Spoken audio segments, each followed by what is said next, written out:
হচ্ছে ওবিসি শ্রেণীভুক্তদের যে বিশেষ শংসাপত্র দেওয়া হয় সেই শংসাপত্র যে রাজ্য সরকার দেওয়াও শুরু করেছিল এবং সেই শংসাপত্র নিয়ে প্রশ্ন উঠছে যে শংসাপত্র এক হাতে দিয়ে এইটা বোঝানোর চেষ্টা করা যে এই রাজ্য সরকার একটি বিশেষ ধর্মের 90% চাকরি এবং শিক্ষা নিশ্চিত করছে, তার পরিবর্তে এ রাজ্যের মুখ্যমন্ত্রী তথা তৃণমূল নেত্রী মমতা বন্দ্যোপাধ্যায় একসময় বলেছিলেন, কোট আনকোট, আমি আমার কথা বলছি না, তাকে প্রশ্ন করা হয়েছিল, তিনি বলেছিলেন যে ভালো, যে গরু দুধ দেয় তার লাথি খাওয়া ভালো। তো গরুর দুধ, লাথি, ওবিসি সার্টিফিকেট, কিছু বক্তা বলছেন, বিজেপির কিছু নেতা বলছেন কোথাও মিলেমিশে যাচ্ছে। আমি প্রশ্ন করব বিজেপিকে আজকে কেন শুভেন্দু অধিকারী আজকে এই ওবিসির রায় নিয়ে ইন্টারিম যে অর্ডার সেটা নিয়ে কি বললেন আমরা শুনবো, কারণ শুভেন্দু অধিকারী বলছেন কলকাতা হাইকোর্টকে ধন্যবাদ তারা এই রায় দেওয়ার জন্য। কেন ধন্যবাদ জানাচ্ছেন শুভেন্দু অধিকারী এবং তোষণ নিয়ে কি বলছেন শুনবো।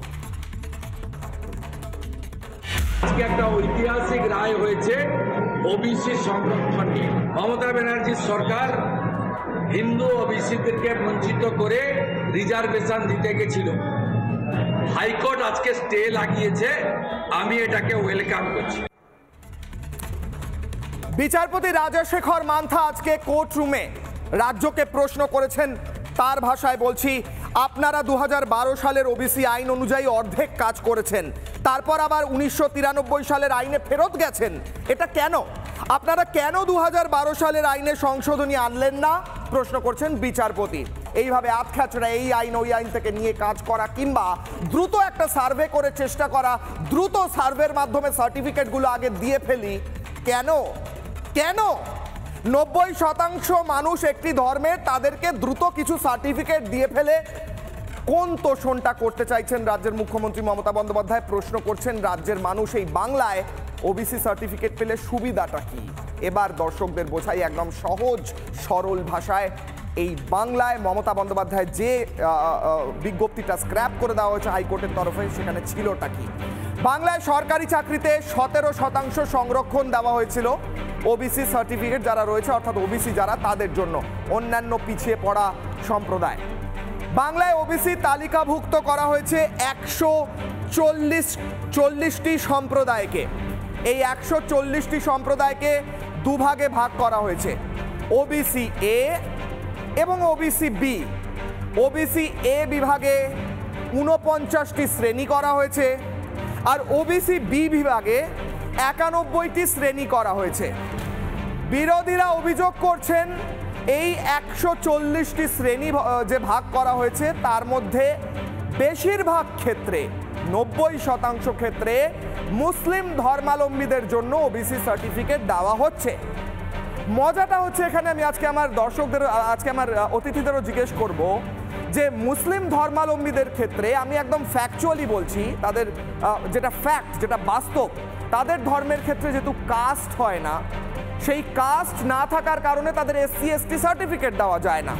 তাই জন্য একটা পথ বার করার জন্যই কিনা তাদের ওবিসি সার্টিফিকেট দেওয়া হচ্ছে, সেটা প্রশ্ন। কিন্তু এই ওবিসি সার্টিফিকেট এইভাবে দেওয়া হলে তো বিপদ। কেন বিপদের কথা বলছি দেখুন, আবার সরল করে দর্শকদের জন্য আজ দেখাচ্ছি, আমার প্রিয় দর্শকরা দেখুন ওবিসি সার্টিফিকেটের কি বিপদ এই মুহূর্তে যেভাবে দেওয়া হচ্ছে। সেইখানে নতুন তালিকায় সিংহভাগ মুসলিম জনগোষ্ঠী ওবিসি, যেহেতু তারা SC ST পান না, অন্তর্ভুক্তি 76টি মুসলিম শ্রেণী এবং 140টির মধ্যে 76টি। ওবিসি এ বিভাগে এ শ্রেণীতে মোট 49টি জনগোষ্ঠী রয়েছে, যেমনটা এর আগেই বলছিলাম দর্শকদের। ওবিসি এ শ্রেণীতে 36টি মুসলিম জনগোষ্ঠী জায়গা পেয়েছে এই রাজ্যের নতুন বিজ্ঞপ্তি অনুসারে, যেটার উপর স্থগিতাদেশ এসেছে। ওবিসি বি শ্রেণীতে মোট 91টি জনগোষ্ঠী রয়েছে, সব ধর্ম মিলিয়ে।